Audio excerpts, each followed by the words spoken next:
à tous, bienvenue au webinaire pour le deuxième appel à projet soutien à domicile pour le programme Vitrine d'innovation en santé. Je vais juste attendre quelques secondes que tout le monde se connecte.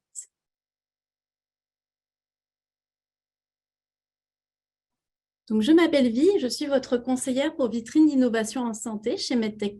Pour répondre à vos questions, je suis accompagnée aujourd'hui de plusieurs membres du ministère de l'économie, de l'innovation et de l'énergie et du bureau de l'innovation du ministère de la Santé et des Services sociaux. On va tous répondre à vos questions. Et ce webinaire aura lieu en français, mais n'hésitez surtout pas à poser vos questions en anglais pendant la période de questions et réponses. Donc, voici le plan du jour.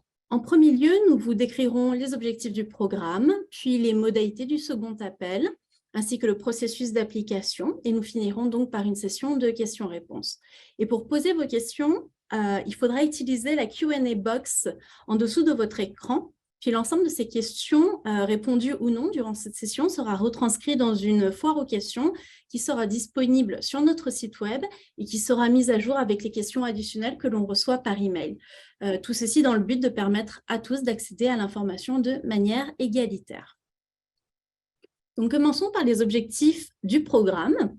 Le programme Vitrine d'innovation en santé est soutenu par le ministère de l'économie, de l'énergie et de l'innovation, le bureau de l'innovation du ministère de la Santé et des Services sociaux, et nous déployons MedTech+, le programme. Donc, en un premier temps, nous vous parlerons du contexte de l'appel et des objectifs gouvernementaux. Pour vous présenter le contexte de l'appel, je laisse maintenant la parole à Nathalie Girard, qui est coordinatrice au projet stratégique à la direction des sciences de la vie et des technologies environnementales au MEIE. Donc, Nathalie, c'est à toi. Merci, Lee. Alors, d'entrée de jeu, permettez-moi de vous remercier pour votre intérêt face à cette initiative qui, comme Vi le mentionnait, est déployée par MedTech et qui fait partie de la stratégie québécoise des sciences de la vie. Elle résulte d'une collaboration très étroite entre le MEIE et le M3S. Je dirais que de façon générale, la mesure dont on parle ici a pour objectif de consolider et d'assurer la résilience des chaînes d'approvisionnement locales en santé, ce qui est une priorité en fait du gouvernement. Elle vient également appuyer les actions du ministère de la Santé et des Services sociaux qui considère que l'adoption d'innovation est une clé importante pour résoudre des défis de santé. Tu veux bien changer la diapo, oui. Donc, avec les appels à projets, on cherche à augmenter la proportion des produits québécois qui sont dans le réseau de la santé et des services sociaux en facilitant leur accès au marché. Nous attendons aussi que ce type d'initiative va permettre la croissance des entreprises québécoises, va améliorer leur compétitivité et leur rayonnement non seulement à l'échelle locale, mais également à l'échelle nationale et internationale. Et on va également appuyer les entreprises dans la démonstration de leur valeur globale, la valeur globale de leur innovation là, dans un contexte réel d'utilisation. Et finalement, on veut encourager l'émergence des technologies médicales, de biotechnologie et d'intelligence artificielle appuyée en santé, issues d'entreprises du Québec qui vont permettre de solutionner les défis et les enjeux d'approvisionnement du réseau de la santé et des services sociaux. Sur ça, je passerai la parole à ma collègue Asna qui va poursuivre la discussion. Bonjour, merci Nathalie. Est-ce que vous m'entendez bien? Oui, très bien, Asna. OK, excellent. Donc, merci beaucoup de ce première introduction. Donc, Asna Rouigui, directrice du Bureau de l'innovation au ministère de la Santé et Services sociaux. C'est effectivement une initiative importante pour nous, la vitrine d'innovation en santé, que nous avons développée avec nos collègues du ministère de l'Économie et de l'Innovation en lien avec MedTech+. Et l'objectif de cette initiative, c'est effectivement de accélérer l'intégration des innovations dans le réseau de la santé dans des axes prioritaires. Donc, dans nos multiples conversations avec vous, les entrepreneurs, on comprend que vous nous avez clairement signifié que vous vouliez avoir une idée donc d'où étaient les besoins prioritaires du ministère et du réseau. Donc ça, c'est une initiative concrète. Donc on a lancé un premier appel avec le Maison des aînés, Maison alternative. Et aujourd'hui, c'est le deuxième appel donc, pour le soutien à domicile. Donc, l'objectif, c'est aussi donc, de répondre à ces besoins-là, mais également d'obtenir des données pour nous, pour voir quelle est la valeur finalement de l'innovation en situation réelle. Également, s'assurer de diminuer les risques qui peuvent être amenés de son intégration et faciliter la prise de décision liée à l'intégration des innovations.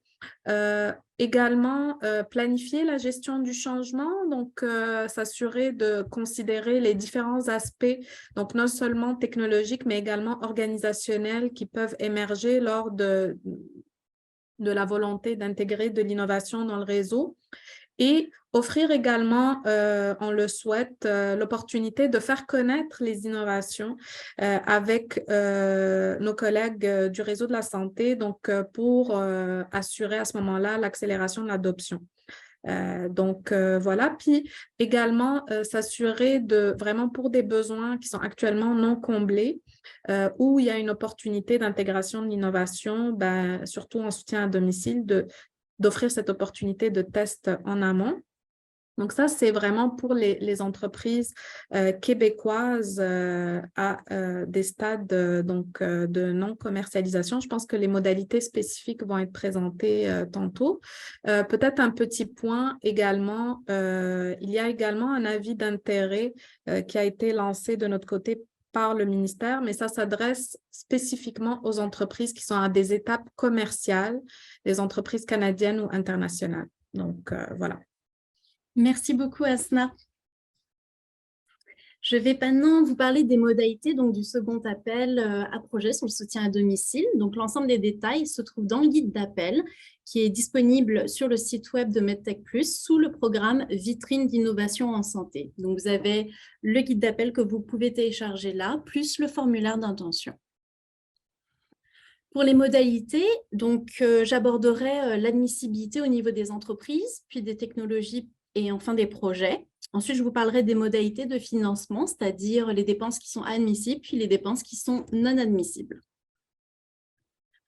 Donc, c'est simple, pour qu'une entreprise soit admissible au programme, il faut qu'elle ait un numéro d'abord d'entreprise du Québec et donc qu'elle soit inscrite au registraire des entreprises du Québec, elle ait un NEQ.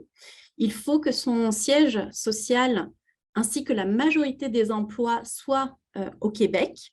Et il faut que pour la technologie qu'elle nous soumet, elle détienne en majorité, en totalité, la propriété intellectuelle de cette technologie médicale ou de cette technologie numérique en santé. Concernant l'admissibilité des technologies, nous cherchons donc des technologies médicales ou en santé numérique qui répondront aux besoins en soutien à domicile pour la santé de l'usager, son rétablissement et son autonomie, mais aussi des technologies pour soutenir le personnel médical ou améliorer les processus pour maximiser l'offre de soins et de services en soutien à domicile. Donc, les technologies, elles devront, comme l'a mentionné Asna, avoir une maturité entre 7 et 9 sur l'échelle des TRL ou NMT, dépendamment si on le dit en anglais ou en français. C'est-à-dire que vous devez être rendu au minimum à démontrer que le prototype est en milieu opérationnel. Vous pouvez être rendu à prouver que la technologie fonctionne sous sa forme finale et dans le système réel. Vous ne devez pas déjà être en train de la commercialiser, elle doit être en étape de pré-commercialisation. Si vous avez des doutes sur le TRL, je vous invite à vous référer à l'annexe 3 du guide d'appel. Et donc, dans l'annexe 3, vous pourrez répondre à l'ensemble de ces questions que vous voyez ici pour établir à quel niveau de TRL vous êtes et donc si vous êtes éligible pour appliquer au programme Vitrine Innovation en santé. J'insiste, pour les technologies qui sont non admissibles, donc toute technologie qui aurait remporté un appel d'offres, un contrat ou qui est commercialisé est non admissible au programme vitrine d'innovation en santé. Comme l'a mentionné Asma, vous pouvez vous référer à l'appel d'intérêt du M3S qui est disponible sur le portail SEAO, si c'est le cas. Au niveau des projets, donc les projets devront permettre de déterminer la pertinence et la valeur globale de la technologie. Donc, nous reviendrons sur ces critères plus en détail un peu plus loin. Les projets d'innovation pour diminuer la charge de travail du personnel sont très fortement encouragés. Et n'oubliez pas que la durée maximale des projets pour ce programme est de 6 mois. Donc, quand vous soumettez votre demande d'aide financière, vos Gantt dans l'application finale ne doivent pas dépasser 6 mois. En termes de modalités de financement, nous rembourserons la moitié des dépenses admissibles avec un maximum de 350 000 $. La contribution privée doit représenter au minimum 25% des coûts totaux admissibles du projet. Et les aides gouvernementales combinées, cumulées, ne peuvent pas excéder, elles, 75% des coûts totaux. Vous aurez aussi l'obligation de faire un pré-dépôt de votre demande d'aide financière à MedTech Plus le 8 juin afin que nous puissions vérifier votre montage financier et que nous nous assurions que toutes ces règles-là sont bien respectées. En termes de dépenses admissibles, vous avez ici une liste des dépenses admissibles. Vous retrouverez cette liste dans le guide d'appel qui est téléchargeable, donc encore une fois sur le site internet de MedTech Plus sous le programme Vitrine d'innovation en santé. Voici quelques messages clés importants que j'aimerais vous transmettre. Mon premier message par rapport aux dépenses admissibles, c'est que les établissements responsables de l'évaluation vont vous fournir une offre de service, donc les établissements, que vous devez obligatoirement intégrer à votre budget. Le deuxième message que je veux vous faire passer, c'est que vous pouvez ajouter vos dépenses d'entreprise, évidemment, dans le montage financier, dans le budget, mais seulement les dépenses qui sont en lien avec le projet. Donc, par exemple, une partie du salaire d'un employé régulier selon les heures qu'il va consacrer au projet.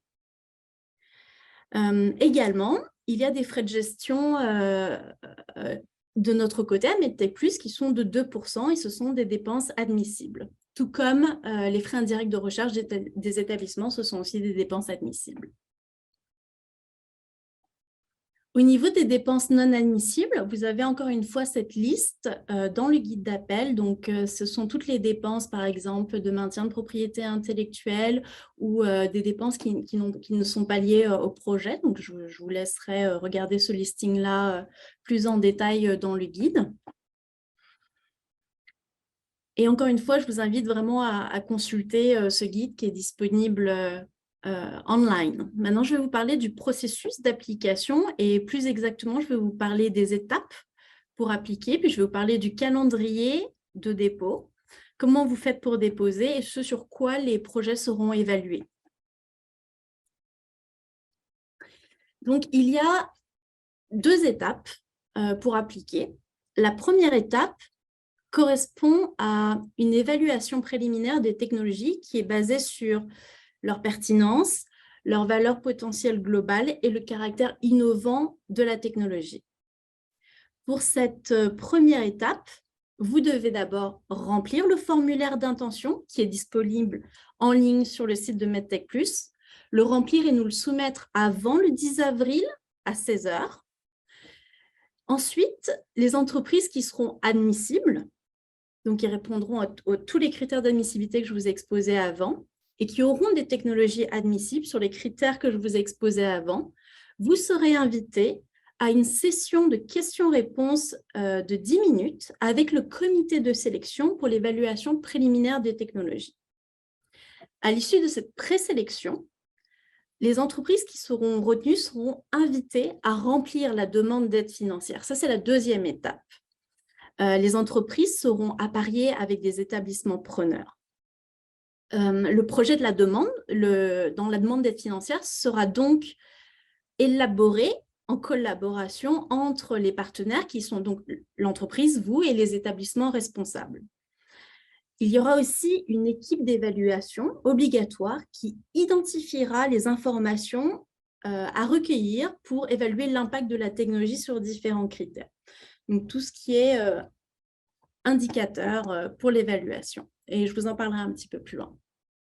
Pour les 2 étapes d'évaluation, il est très important de noter que les comités évalueront l'information qui est fournie dans les formulaires. Donc, au stade formulaire d'intention, puis au stade demande d'aide financière, il n'y aura pas de processus d'appel à la décision possible. Donc, assurez-vous que toute l'information que vous souhaitez transmettre se trouve bel et bien présente dans vos applications à ces 2 étapes-là.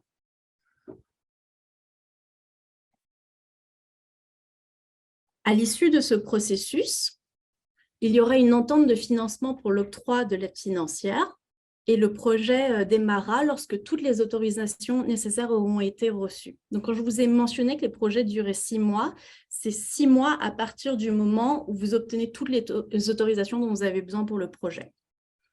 Ensuite, à Medtech Plus, on vous demandera pour le suivi des projets un rapport de fin de projet, donc à l'issue des 6 mois, et des rapports 1 an et 2 ans après la fin des projets pour évaluer le bon déroulement du projet, mais également ses retombées. Un rapport d'analyse des informations sera ensuite partagé avec l'entreprise et le comité stratégique de l'innovation du ministère de la Santé et des Services sociaux et pourrait mener donc à une décision d'acquisition par le réseau de la santé et des services sociaux. Pour vous guider pas à pas dans ce processus d'application, je vous ai mis ici donc, les différentes sections du formulaire d'intention qui sont à compléter, donc encore une fois avant le 10 avril 16 h. J'insiste sur le fait qu'il faut compléter chaque information demandée pour ne pas voir sa demande rejetée. Donc d'abord, nous vous demandons simplement le nom de la technologie et le nom de l'entreprise. Ensuite, nous vous demandons de présenter votre technologie dans une vidéo de 5 minutes maximum. Donc, vraiment, j'insiste, c'est 5 minutes maximum, c'est pas 10, parce qu'on va recevoir beaucoup de formulaires, et donc c'est important de respecter ce temps-là. Cette vidéo doit expliquer comment votre technologie répond aux besoins identifiés que nous avons présentés précédemment, mais qui est aussi résumé dans la section 3.3 du guide d'appel. Et cette vidéo doit aussi expliquer donc la pertinence de la technologie, son caractère innovant et sa valeur globale potentielle. Si vous avez des questionnements par rapport à ces termes, on a aussi l'annexe du guide d'appel qui explique en détail ce que l'on entend par valeur globale de la technologie, la pertinence ou le caractère innovant. Ensuite, dans le formulaire d'intention, vous devez cocher le TRL ou le NMT de votre technologie et justifier du degré de maturité de la technologie. Donc, pour rappel, le TRL de la technologie doit être compris entre 7 et 9. Donc, vous devez cocher 7 ou 8 ou 9. Et vous avez ensuite 250 mots dans la section ici pour expliquer comment vous vous êtes rendu à ce TRL-là. Donc, en 250 mots maximum. Ensuite, dans la section suivante, on vous demande s'il y a une étude pilote ou pas qui est en cours. Donc, c'est un oui ou c'est un non. Si c'est un oui, vous devez expliquer dans quel établissement cette étude pilote a lieu et quelles sont les dates de cette étude pilote. Ensuite, vous avez une section où vous devez répondre si la technologie, dans la forme proposée, a déjà gagné des appels d'offres ou est déjà commercialisée ou pas. Pour rappel, si vous répondez oui ici, c'est non admissible. Vous devez répondre à l'appel d'intérêt du M3S. Ensuite, on vous demande, dans cette section-là, identification de l'entreprise, donc d'indiquer les informations sur votre entreprise, le nom légal de l'entreprise, l'adresse du siège social qui, je le répète, doit être au Québec. Vous devez aussi nous indiquer les secteurs d'activité déclarés au registraire des entreprises, puisqu'il y a des secteurs d'activité qui sont non admissibles au financement. Vous pouvez vous référer à la section des secteurs d'activité non admissibles dans le guide d'appel. Puis, on vous demande le nombre d'employés que vous avez et les coordonnées de la personne responsable, ainsi que le numéro d'entreprise du Québec. Ensuite, n'oubliez pas de joindre dans la section appropriée la vidéo d'une durée de 5 minutes maximum pour présenter votre technologie et de signer le formulaire et de le dater. En termes de calendrier, la date limite du dépôt est donc le 10 avril 16 h. Le formulaire d'intention doit être en français et il doit être signé par le PDG de l'entreprise. On vous demandera de nous le transmettre par email en format PDF et numérique. C'est important pour les annotations éventuelles. N'oubliez pas de mettre le lien de la vidéo de 5 minutes et le courriel, lui, devra s'intituler, comme mentionné ici, soumission de formulaire d'intention, le nom de votre compagnie et être envoyé à cette adresse email, donc vitrine innovation santé @medtech.ca. Au niveau du formulaire d'intention, donc il comporte la vidéo de 5 minutes et donc le comité de sélection fera une évaluation du formulaire d'intention additionné à la session de questions-réponses de 5-10 minutes pour évaluer si votre technologie peut passer à la demande d'étape d'aide financière ou pas. Donc, le comité de sélection évaluera la pertinence de la technologie, sa valeur globale et son caractère innovant basé sur le formulaire d'intention comportant la vidéo et basé sur les réponses que vous donnerez en live pendant la session de questions-réponses. Pour ce qui est de la demande d'aide financière, la date finale de dépôt de la demande d'aide financière est le 21 juin 2023 à 16 h. Il y aura une présoumission obligatoire le 8 juin 2023 afin que Medtech Plus, nous puissions vérifier votre montage financier. Donc, pour le dépôt final de la demande d'aide financière, on vous demandera le formulaire de demande d'aide financière complété en français et signé par le PDG de l'entreprise en format PDF et numérique. On vous demandera encore une fois le lien d'une vidéo de 5 minutes présentant la technologie. Vous pouvez rajouter la littérature scientifique en pivot en lien avec la technologie, les lettres de partenaires financiers, si vous en avez, y compris des partenaires gouvernementaux, confirmant leur contribution au projet s'il y a lieu. Il faudra obligatoirement joindre l'offre de service de l'établissement identifié comme milieu preneur pour vos tests. Vous pouvez vous référer à l'annexe 6 du guide d'appel pour le format de cette offre de service et les informations qu'elle doit contenir. Les lettres, vous pouvez aussi optionnellement ajouter des lettres de soutien de leaders d'opinion et d'éventuels autres milieux preneurs. Et il faudra soumettre le tout à vitrine innovation santé @medtech.ca en indiquant bien dans l'objet soumission de demande d'aide financière le nom de votre entreprise. Tout le monde devra aussi avoir signé la demande d'aide financière, évidemment.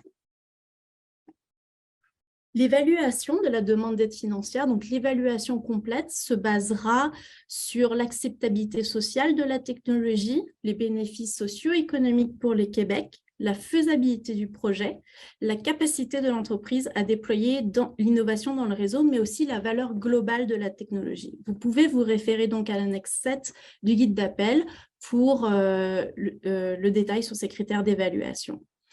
Puis pour la valeur globale de l'innovation, je vais maintenant passer la main à Béatrice Fournier, conseillère en accompagnement des entreprises pour le bureau de l'innovation du ministère de la Santé et des Services. Béatrice, c'est à toi. Parfait, merci beaucoup, Vi. Est-ce qu'on m'entend bien? Oui. Oui, parfait. Super, on aimerait profiter de l'occasion du webinaire aujourd'hui, juste pour vous parler un petit peu plus en détail de la valeur globale de la technologie, comment on en fait l'évaluation au bureau de l'innovation. En fait, on se base sur différentes dimensions qui sont inspirées par le cadre de l'INES.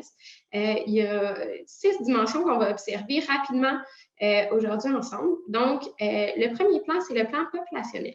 Fait que l'objectif derrière les dimensions d'évaluation de la valeur, c'est vraiment d'évaluer quelles sont les retombées de l'innovation par rapport à ces dimensions-là. Donc, comme je le disais, pour le plan populationnel, on s'intéresse aux retombées de la technologie sur la population dans son ensemble. Donc, que ce soit sur sa santé, sur l'équité de la répartition des soins et services, sur l'accès aux soins et services de façon générale dans la province. C'est tous des éléments qui se rapprochent au plan populationnel. Ensuite de ça, il y a le plan clinique qui s'intéresse aux bénéfices d'une solution sur la qualité des soins et services qui sont offerts, sur l'expérience, sur le confort et sur les impacts niveau qualité de vie des patients. Ensuite de ça, on a la dimension plan organisationnel qui se détaille en 2 volets. Donc, le premier volet, tout ce qui concerne l'organisation des services et le parcours de soins. Donc, comment l'innovation permet d'optimiser les processus cliniques et administratifs qui sont en place. Et d'un deuxième volet, sur le plan organisationnel toujours, on s'intéresse aux impacts sur les ressources humaines, qui est évidemment là, une priorité, comme vous le savez, du ministère de la Santé et des Services sociaux. Donc, ce qu'on souhaite qu'il soit évalué dans ce cas-ci, c'est comment la solution permet d'appuyer le personnel dans la réalisation de ces activités, quels sont les impacts sur la santé du personnel, la diminution des blessures, son bien-être au travail, etc. Ensuite de ça, on a le plan économie de la santé. Donc, vraiment le côté économique, mais pour les services de santé et des services sociaux. Donc, est-ce que l'innovation permet une diminution des charges, une diminution de la consommation des ressources, etc. Et comme dernier plan, il y a le plan socio-culturel et environnemental. Donc, on s'intéresse ici à l'apport de l'intégration de la technologie sur le développement durable, notamment sur des aspects là, environnementaux. Dans le formulaire qui va vous être présenté, il y a divers exemples, là, comme je viens de les nommer rapidement, des différents indicateurs qui pourraient être utilisés, qui pourraient être mesurés dans le cadre du projet. Par contre, là, les équipes n'ont pas à s'y limiter. Là. Ils peuvent vraiment élaborer les indicateurs qui croient les plus pertinents pour leur technologie. Merci beaucoup, Béatrice. Merci pour cette explication de la valeur globale. Donc maintenant, je vais vous rappeler les échéanciers, au cas où vous les auriez oubliés depuis 5 minutes. Donc pour la session, pour la date limite de dépôt du formulaire d'intention, l'échéance est au 10 avril à 16 h. Il faut qu'on ait tout reçu sur l'adresse email que je vous ai indiquée avant. La session ensuite de questions-réponses avec le comité de sélection aura lieu le 26 et 27 avril 2023. À l'issue du visionnement donc, des vidéos de votre technologie. Donc, je vous invite d'ores et déjà à réserver ces 2 jours-là dans votre calendrier.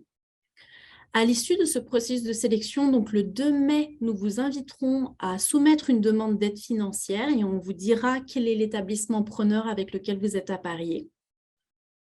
La présoumission de la demande d'aide financière pour la validation de son admissibilité par MedTech Plus aura donc lieu le 8 juin 2023 à 16 h. Donc, je rappelle que cette présoumission-là est obligatoire pour vérifier vos montages financiers.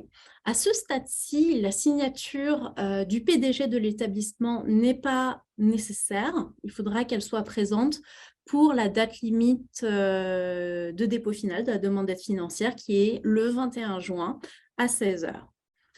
Le comité d'évaluation se réunira par la suite pour évaluer vos demandes et donc vous aurez une annonce des décisions de financement au courant de fin juillet, août 2023. Donc voilà, je viens de vous présenter toutes les modalités, la façon d'appliquer à ce deuxième appel à projet. Donc nous allons maintenant passer à la session des questions-réponses. Je vois qu'il y a énormément de questions dans le Q&A box. Donc n'hésitez pas, si vous en avez plus, vous pouvez taper vos questions dans le Q&A box. Et puis j'essaierai d'y répondre avec les gens du MEIE et puis du M3S. On va essayer de répondre à toutes vos interrogations le mieux possible. Donc, donnez-moi un instant, je vais sortir la Q&A box.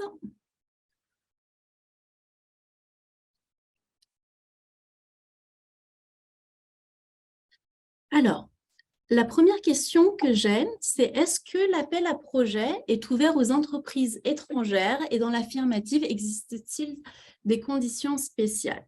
Donc, comme mentionné dans le guide d'appel, et puis comme on en a parlé pendant la présentation, il faut que le siège social de l'entreprise soit au Québec pour être une entreprise éligible pour le projet. Donc, merci pour la question. La question suivante, est-ce que l'objectif est aussi parallèlement à donner du répit aux proches aidants naturels et autres intervenants en santé autour de l'aîné et à la maison? Oui, dans les objectifs et dans le type de technologie recherchée, on cherche aussi donc des technologies qui peuvent assurer le personnel, mais aussi les personnes proches aidantes. Donc, la réponse est oui pour cette question.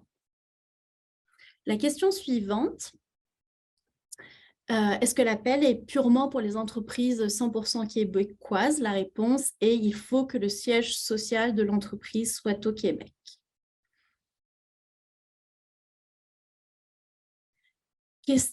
Une autre question, est-ce qu'il y a un lien avec le programme Envisage et est-ce que les deux programmes visent le même type de technologie et même niveau de maturité? Béatrice, je vois que tu es réapparue à l'écran. Est-ce que tu voulais intervenir sur… Oui, mais je peux te laisser répondre à cette question-là, puis je reviendrai sur une question précédente. J'aimerais juste ajouter une petite information complémentaire. D'accord.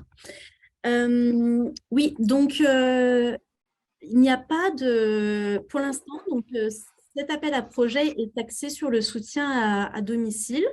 Il n'y a pas d'arrimage quelconque avec le programme Envisage. On parle ici du programme Vitrine d'innovation en santé pour cet appel à projet-ci. Donc oui, Asta, Béatrice, vous vouliez intervenir sur un point? Peut-être pour le point, la question sur Envisage, effectivement, je pense que notre volonté avec le ministère de l'Économie, également MedTech+, c'est de s'assurer qu'il y ait une cohérence entre les différents appels. Donc, on ne va pas vous ressolliciter dans quelques mois ou quelques semaines sur les mêmes questions. Notre objectif, c'est d'être complémentaires, puis on travaille justement très étroitement avec MedTech+, et le MEIE à cibler les prochains appels d'Envisage, puis s'assurer qu'il y ait cette cohérence-là. Donc, je voulais m'assurer que… Voilà. Merci beaucoup. Merci. Une personne me demande, comment peut-on être à TRL 9 et non commercialisé? Si vous avez un petit doute sur l'état du TRL, je vous invite vraiment à regarder l'annexe 3 du guide d'appel, à répondre vraiment aux différents processus. Mais encore une fois, l'appel à projet ici s'adresse aux technologies qui sont non commercialisées.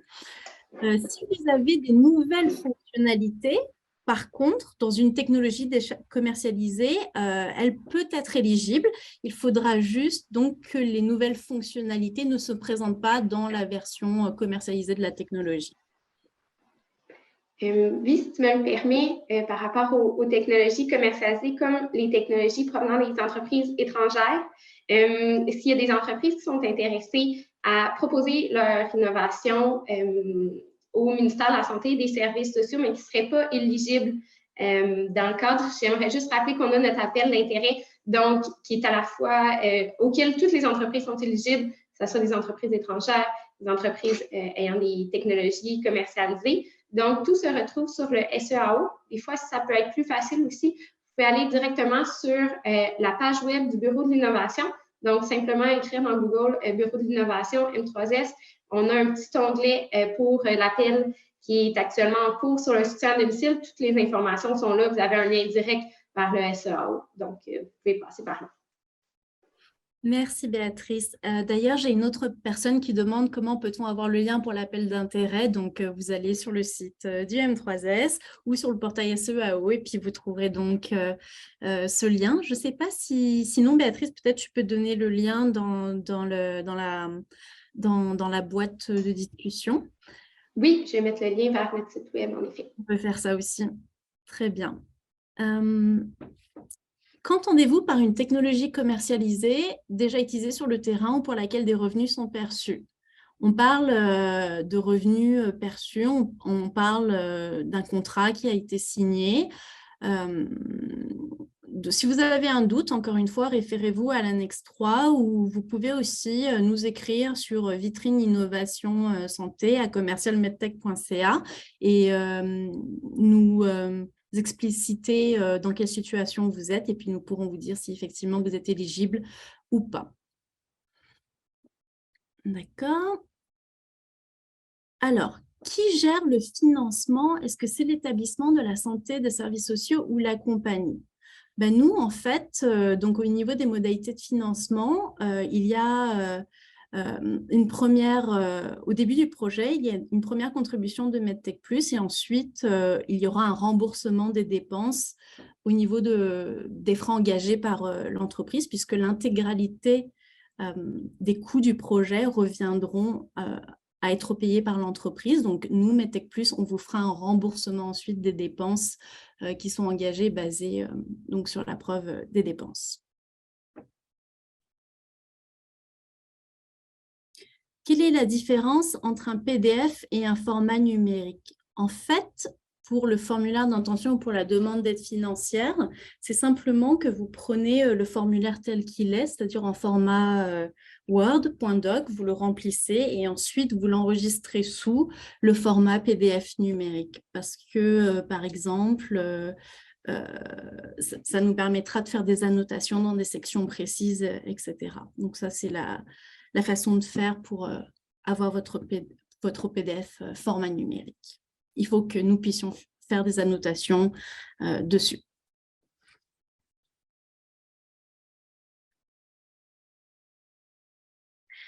J'ai une question. Est-ce qu'un centre de recherche peut proposer une innovation qui répond aux critères énoncés? Par contre, ce n'est pas une compagnie, mais c'est un établissement de recherche.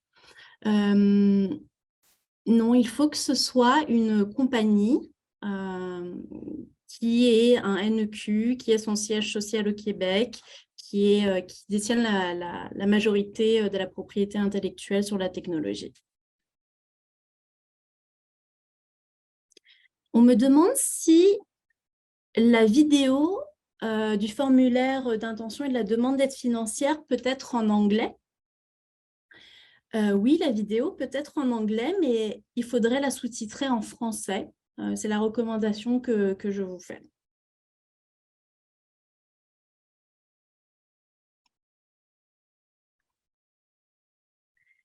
J'ai une question. Est-ce que le milieu preneur peut être des résidences de personnes âgées qui ne font pas partie du secteur public ou bien d'autres entreprises privées qui opèrent dans le secteur comme service de soutien à domicile? Alors, les milieux preneurs, en fait, vont être pré-identifiés et il y aura un appariement entre vous, les entreprises, et ces établissements pré-identifiés. Béatrice, je ne sais pas si tu veux commenter, si tu veux ajouter d'autres points par rapport aux établissements et aux milieux preneurs. Non, mais en fait, je pense que tout a été dit. Comme Bill l'a mentionné, les milieux preneurs, c'est vraiment des établissements du réseau de la santé et des services sociaux. Donc, pour cet appel, ce ne sera pas possible d'aller vers des RPA ou autres qui sont des milieux privés. Ça va être vraiment des milieux qui vont être identifiés par le M3S et le RSSS. Merci. On me demande si on a la liste des 6 dimensions, je pense, de la valeur globale pour suivre Béatrice. Les 6 dimensions que Béatrice a mentionnées. Vas-y, je te laisse parler, Béatrice. Oui, mais en effet, les 6 dimensions, ils vont se retrouver dans nos formulaires, mais on pourra aussi les ajouter là, il va y avoir un format Q&A version Word probablement ou PDF qui va être déposé sur le site. Là, on pourra vous ajouter les dimensions directement à cet endroit. Merci. J'ai une autre question. Est-ce qu'une RPA, résidence pour les personnes autonomes, est considérée comme un domicile pour l'aîné? Est-ce qu'un partenaire RPA est adéquat comme leader de soutien? Encore une fois, les établissements vont être pré-identifiés et les compagnies seront à parier avec des établissements pré-identifiés dans le cadre de cet appel. Oui, mais Vi, si tu me permets, si c'est une solution qui peut être utilisée dans les RPA, le RPA est considéré, oui, comme étant un domicile. Exactement. Merci. Question, est-ce que la vidéo doit être également soumise le 10 avril? Merci. Oui, parce que la vidéo doit obligatoirement apparaître dans le formulaire d'intention. C'est sur cela que va se baser l'évaluation du comité de sélection. Donc oui, la vidéo, le lien est obligatoire dans le formulaire d'intention pour pouvoir se faire évaluer. J'ai une question. Si nous avons gagné des appels d'offres, mais en hébergement MDA-EMA et non soutien à domicile, pouvons-nous participer à cet appel de projet, surtout sachant que les MDA-EMA ont beaucoup de retard de construction et on ne voit pas le bout où on va implanter notre solution. Malheureusement, si votre technologie est déjà commercialisée, si vous avez gagné des appels d'offres, vous n'êtes malheureusement pas éligible pour cette vitrine et cet appel à projet. Désolée. Est-ce qu'il y a une suite prévue pour des projets dont le niveau de maturité est inférieur à 7? Alors, cet appel à projet s'adresse vraiment à des technologies qui sont entre TRL 7 et 9 et les évaluateurs vont vérifier que vous êtes bien entre le TRL 7 et 9. Il faudra vraiment justifier, donc c'est vraiment pas possible d'appliquer si votre technologie est en dessous du TRL 7. Par contre, n'hésitez pas à nous contacter à MedTech Plus et à nous écrire pour qu'on puisse vous réorienter vers des programmes et du financement adapté aux technologies moins matures. Qu'est-ce qui est considéré comme une technologie commercialisée non admissible au programme? Y a-t-il un seuil de vente maximum? Si vous faites des ventes, la technologie est non admissible.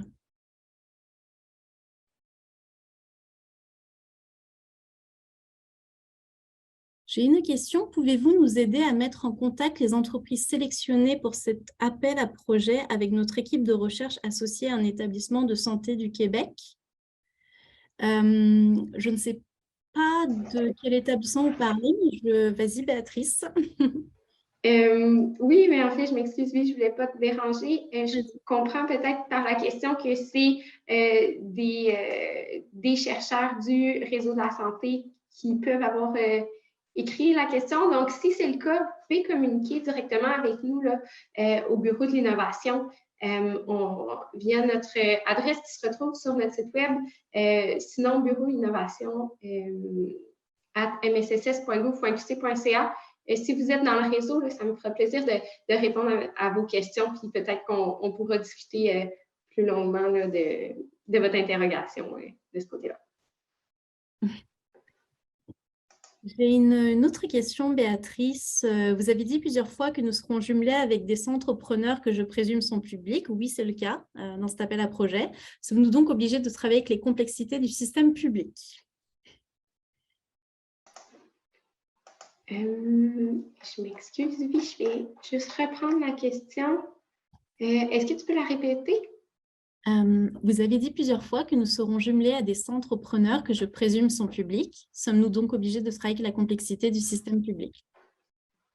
Ben, c'est sûr que là, je n'ai pas beaucoup de détails par rapport à cette question-là. Qu'est-ce qu'on signifie par complexité du système public? En fait, ce qui est prévu, c'est que oui, il y a une collaboration qui se passe entre un industriel, donc une entreprise, et un établissement du réseau de la santé et des services sociaux. Si jamais vous avez des questions plus précises, je pense qu'ils peuvent s'adresser à MedTech ou des interrogations ou des craintes par rapport à ça. Ça nous fera plaisir de voir comment on peut vous soutenir là-dedans. Merci. J'ai une question. Si les rôles de président et directeur général sont dissociés, les deux doivent-ils signer ou l'un des deux suffit? Dans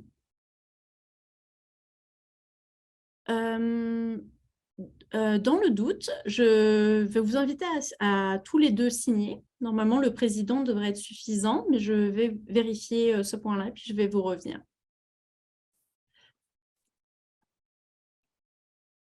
Très bien. Question suivante.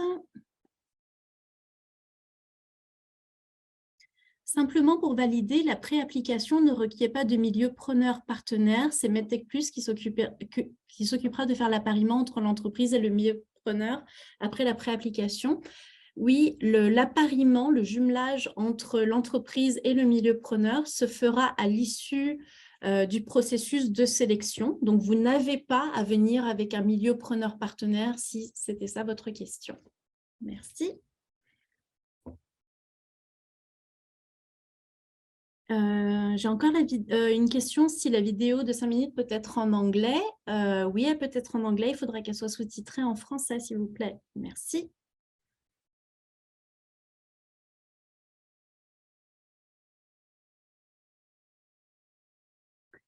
Si on est déjà en test dans 20 centres hospitaliers pour un type de maladie, mais nous voulons tester avec d'autres départements auprès d'autres types de maladies, est-ce que cela peut être admissible ?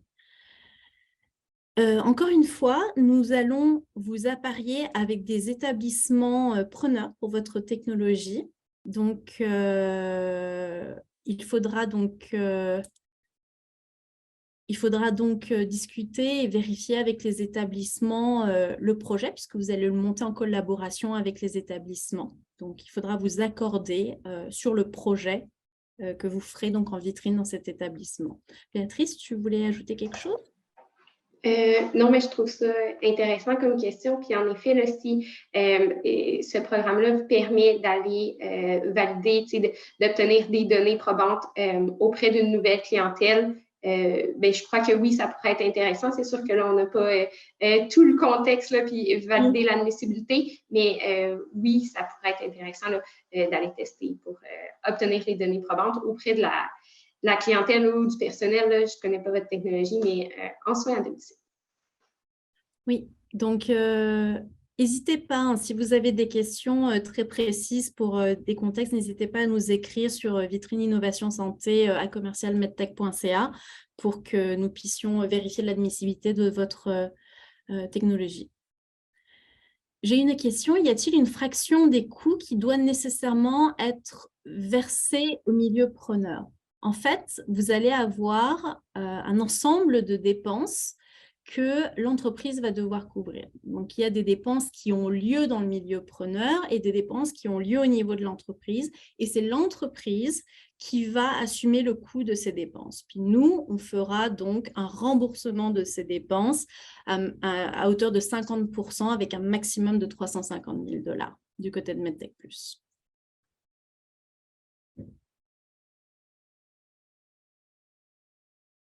J'ai une question pour la technologie. Si elle n'est pas si une technologie est commercialisée, est-ce uniquement au Québec ou dans le monde? On parle vraiment de commercialisation globale. Donc, si vous vendez, par exemple, aux États-Unis, on considère que la technologie est une technologie commercialisée.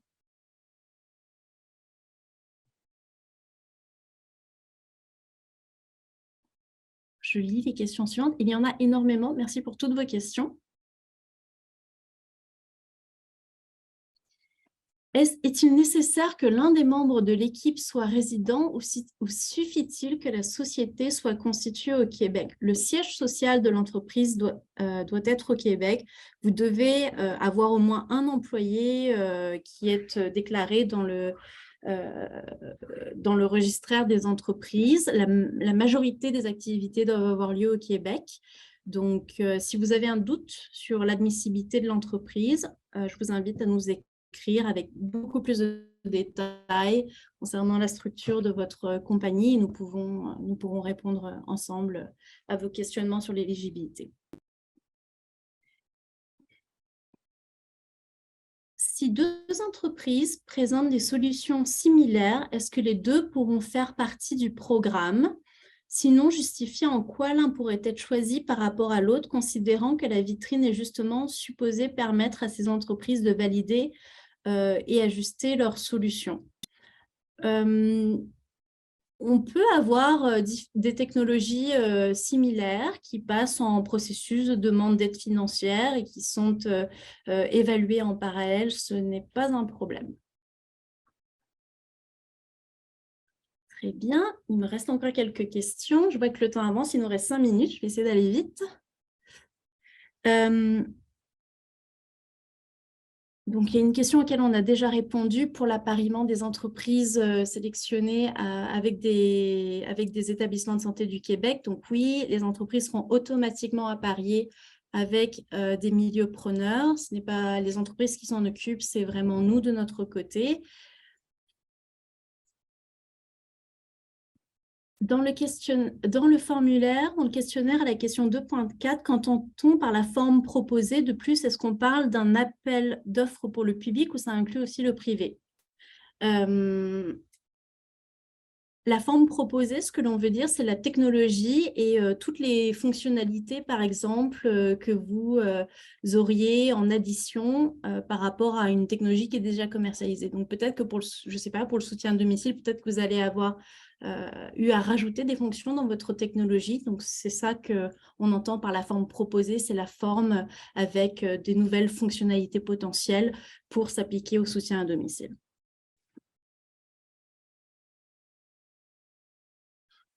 Durant l'évaluation, est-ce que la séance avec le comité se fait avant que les sélections des entreprises soient faites? J'aimerais savoir comment puis-je m'assurer que les parties décisionnaires ont la bonne compréhension des fonctionnalités. Comment vont-ils communiquer avec nous s'il y a des questions? Comment vous assurez-vous de ne pas défavoriser un candidat sur les bases d'une mauvaise interprétation de la solution? Donc, le comité de présélection évaluera la valeur globale potentielle de votre technologie, son caractère innovant puis sa pertinence. Cela va être basé sur les informations que vous fournirez dans la vidéo, dans le formulaire d'intention. Et ensuite, si le comité de sélection a des questions, on fera... Pendant la session de questions-réponses, on vous les posera pour que toutes ces questions soient éclaircies. Et à l'issue de ce processus, donc de la session de questions-réponses et du formulaire d'intention, le comité de sélection émettra un avis favorable ou non.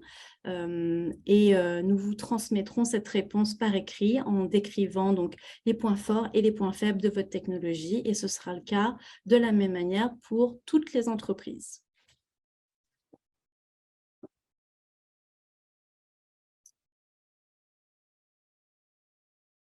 Alors, j'ai d'autres questions. Nous sommes TRL 9 avec quelques ventes de notre technologie avec des fonctionnalités spécifiques. Nous souhaitons développer de nouvelles fonctionnalités pour répondre au SAD. Je comprends que nous sommes admissibles uniquement sur ces nouvelles fonctionnalités seulement. Est-ce le cas? Oui, c'est correct.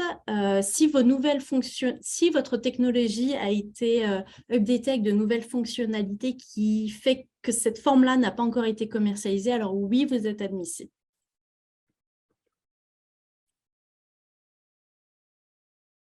Est-ce qu'une lettre d'intention d'acquisition de notre matériel, comme par exemple un SUS, est considérée comme un appareillage? Je ne suis pas sûre de comprendre la question, mais encore une fois, c'est nous qui allons vous jumeler directement avec un établissement du public. La session de questions-réponses n'est pas systématique si elle l'est. Toutes les entreprises devront passer par la session de questions-réponses.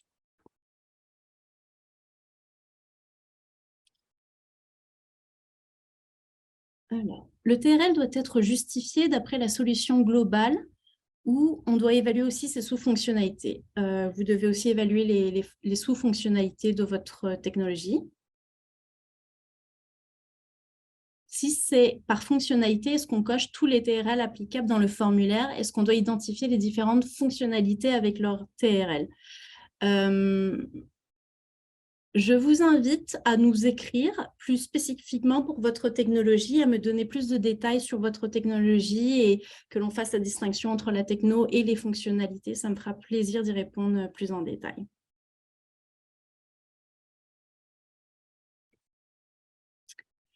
Eh bien, écoutez, je pense que nous avons fait le tour des questions. Nous en avons... Ah.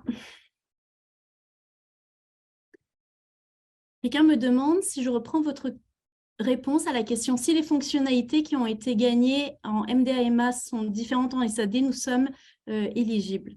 Oui, c'est cela. Et on me demande encore, est-ce que le projet peut être une adaptation spécifique d'une technologie existante et développée par l'entreprise pour répondre aux défis spécifiques du maintien à domicile? Oui, le projet peut être une adaptation spécifique d'une technologie existante pour répondre aux besoins du maintien à domicile. Oui. Écoutez, il est 2h30, donc je vous remercie beaucoup pour toutes vos questions. La FAQ sera disponible en ligne afin que vous puissiez consulter l'ensemble des réponses. N'hésitez pas à nous écrire si vous avez d'autres questions supplémentaires. On mettra le lien pour l'appel d'intérêt aussi du M3S dans la FAQ, donc vous l'aurez aussi. N'hésitez pas aussi à nous écrire, je peux vous l'envoyer par email, ça me fera plaisir. Donc, je vous remercie beaucoup. Le Q&A, la session de questions-réponses est maintenant finie. Donc, je voudrais donner juste la parole rapidement à M3S au MEIE. S'ils ont pour un petit mot de clôture, si quelqu'un veut dire un petit mot, vas-y Asna, je te donne la parole.